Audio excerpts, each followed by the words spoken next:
3월 19일 토요일 최후 승리를 얻기까지 사순절 가정예배에 함께 하시는 여러분들을 주님의 이름으로 환영합니다. 먼저 옆 사람과 인사를 나누겠습니다. 주님은 나를 사랑하십니다. 주님은 나를 사랑하십니다. 한 번 더 하겠습니다. 오늘 또 그 사랑으로 살고 내일 또 그 사랑으로 살아갑니다. 오늘도 그 사랑으로 살고 내일도 그 사랑으로 살아갑니다.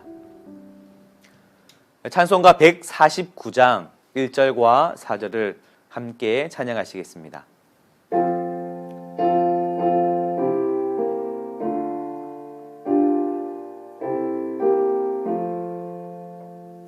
주 달려 죽은 십자가 우리가 생각할 때에 세상에 속한 욕심을 헛된 줄 알고 버리네. 온 세상 만물 가져도 주의 못다 갚게 했네.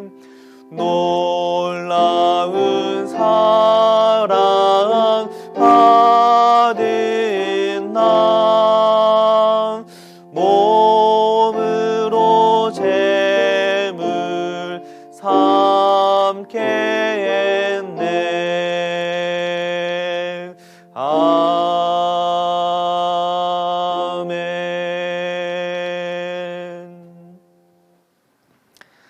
오늘 가정에서 읽을 하나님의 말씀은 마가복음 15장 39절에서 41절 말씀입니다.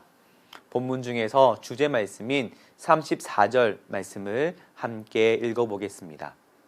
제9시에 예수께서 크게 소리 지르시되 엘리 엘리 라마 사박다니 하시니 이를 번역하면 나의 하나님 나의 하나님 어찌하여 나를 버리셨나이까 하는 뜻이라.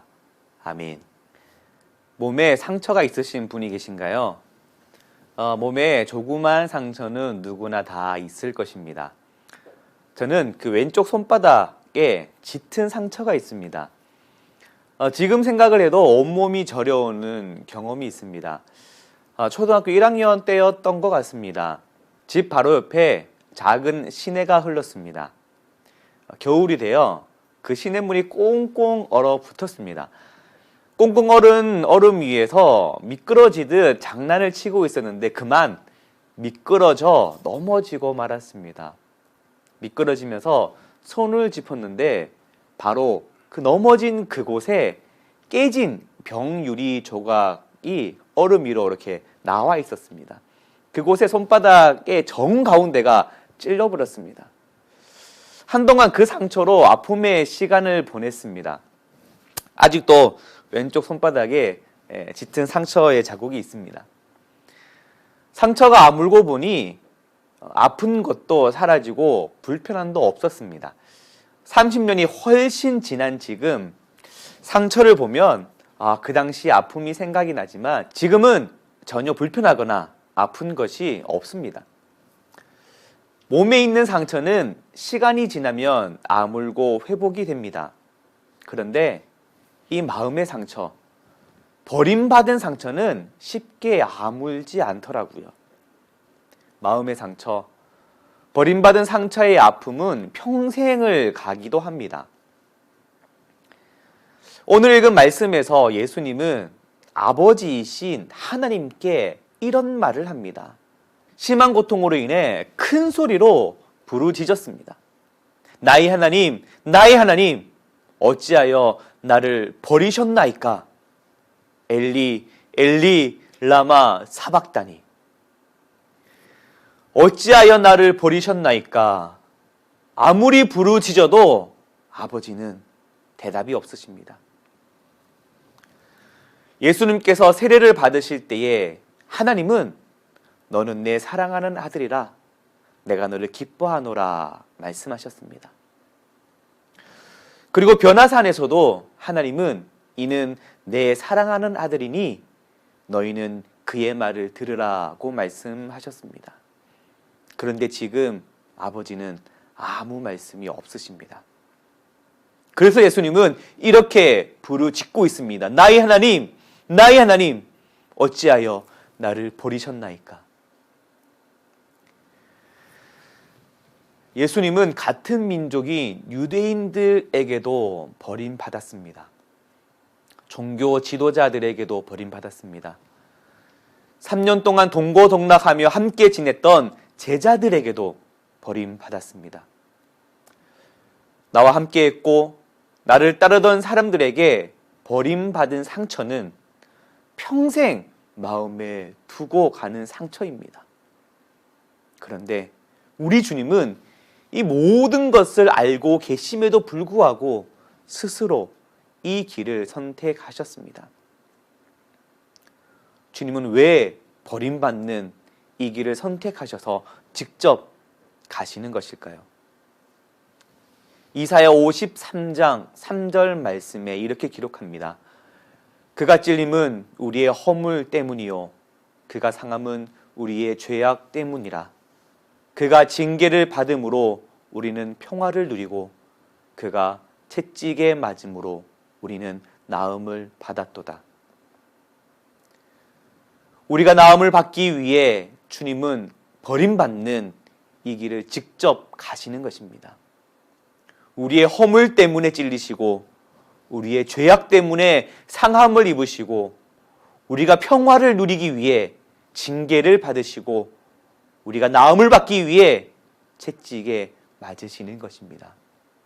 우리는 우리의 죄로 인하여 하나님께 버림을 받고 하나님의 심판을 피할 수 없게 되었습니다. 그런데 예수님께서 우리를 대신하여 하나님의 버림을 받으신 것입니다.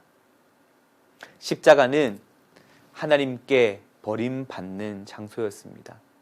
그 자리는 내가 하나님께 버림받아야 할 자리였습니다. 내가 받아야 할 심판의 자리였습니다.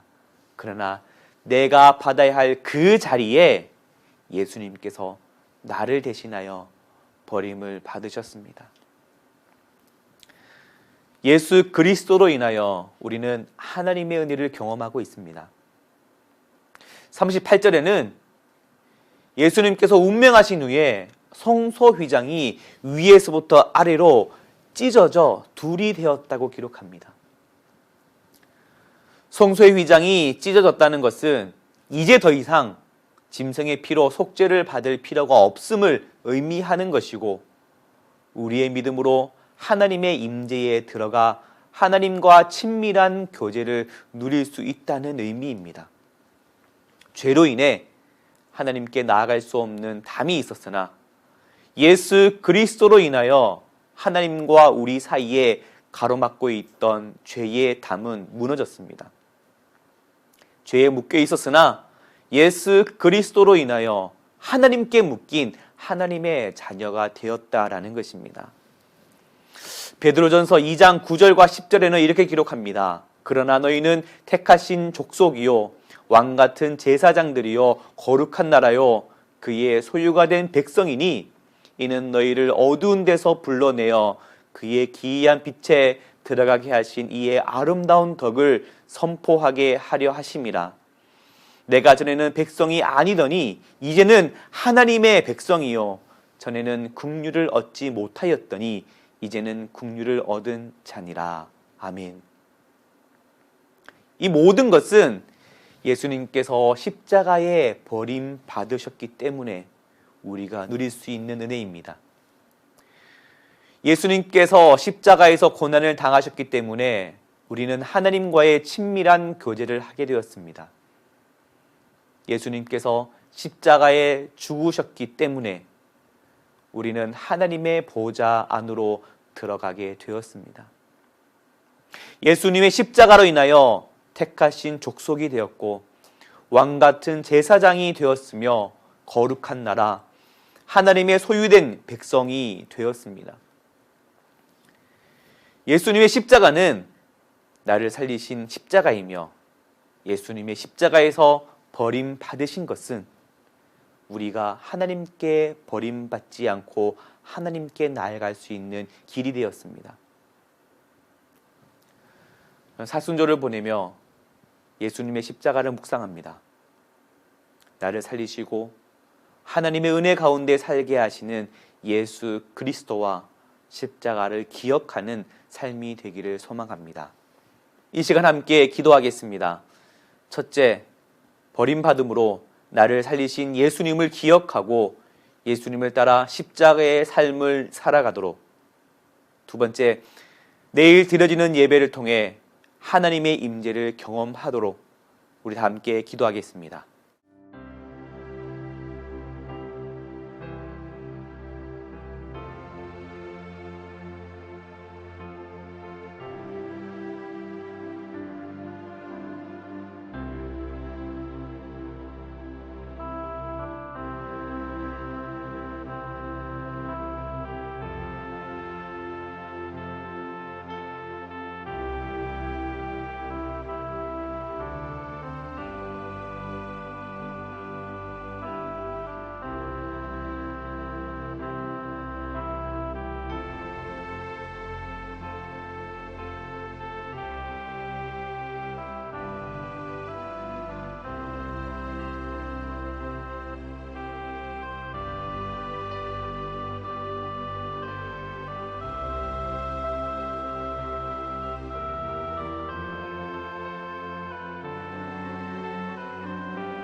주기도문으로 예배를 마치겠습니다.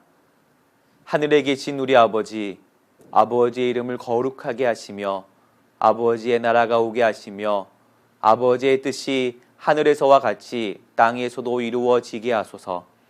오늘 우리에게 일용할 양식을 주시고 우리가 우리에게 잘못한 사람을 용서하여 준 것 같이 우리 죄를 용서하여 주시고 우리를 시험에 빠지지 않게 하시고 악에서 구하소서. 나라와 권능과 영광이 영원히 아버지의 것입니다. 아멘.